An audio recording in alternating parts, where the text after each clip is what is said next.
Our first guest tonight says President Trump made a critical point today. America can't have a strong position in the world without a strong domestic economy. And joining me now, former UN Ambassador John Bolton, American Enterprise Institute Senior Fellow, Fox Business contributor. Ambassador, good to have you with us. I think it's interesting that you focus on U.S. economic power as the foundation of all other forms of power that flow from it. This has obviously was not recognized to any adequate degree by the previous administration. President Trump understands it.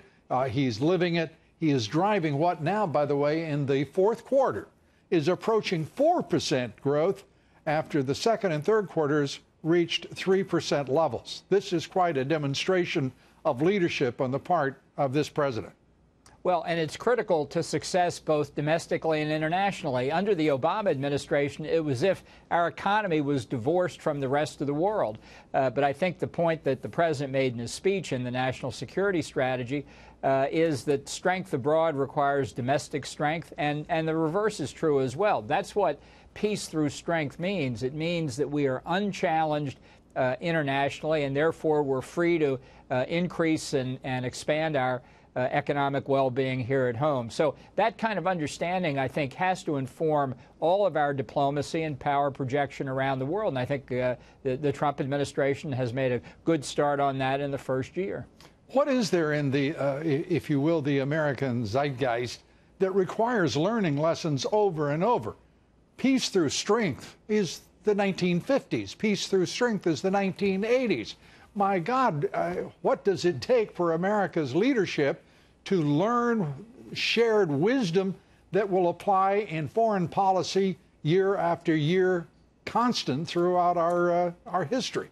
Well, I think it's the constant reinfection of liberal viruses that tell us that a peaceful world is the default position, that everything will be fine if America doesn't mess things up, that we're part of the problem in the world, not part of the solution, that we're too strong, too aggressive, too successful. I think that's what informed the Obama administration. And now Trump faces the dilemma not only of correcting the mistakes in the past, but dealing with changed circumstances in many parts of the world that make it much more difficult. Iran and North Korea being two good examples. And I think the way the strategy dealt with proliferation, with terrorism, and with China and Russia was right on target.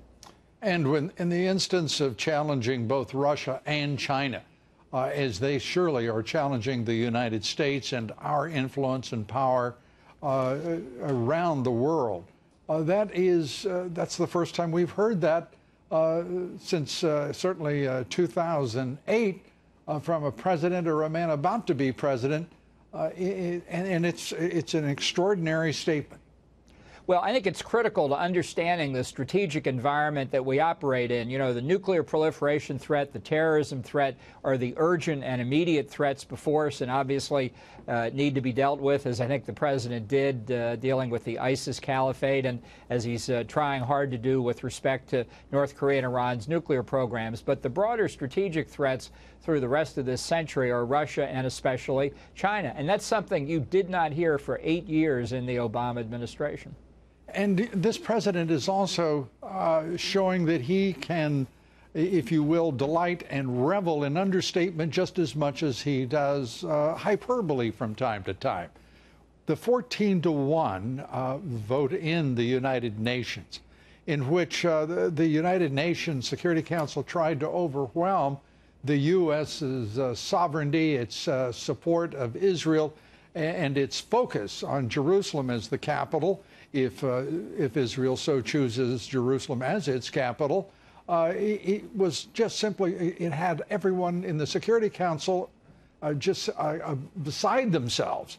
And then to veto the resolution was a magnificent moment. And you could see the president delighting in it, but at the same time staying very constrained and just pressing U.S. power straight ahead.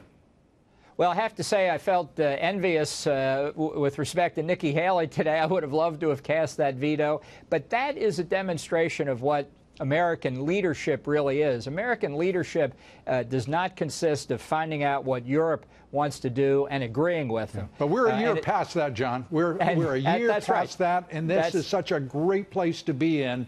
This president is wielding power as a U.S. president should, and it's truly paying dividends.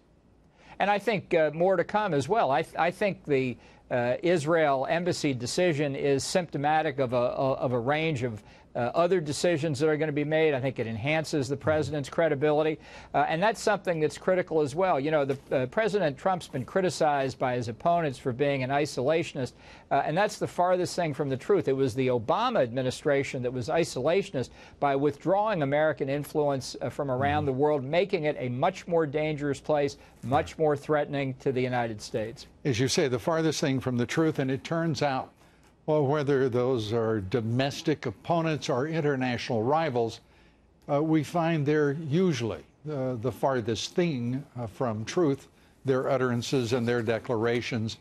This president is setting a new standard, and if I may say, it is great to watch happen.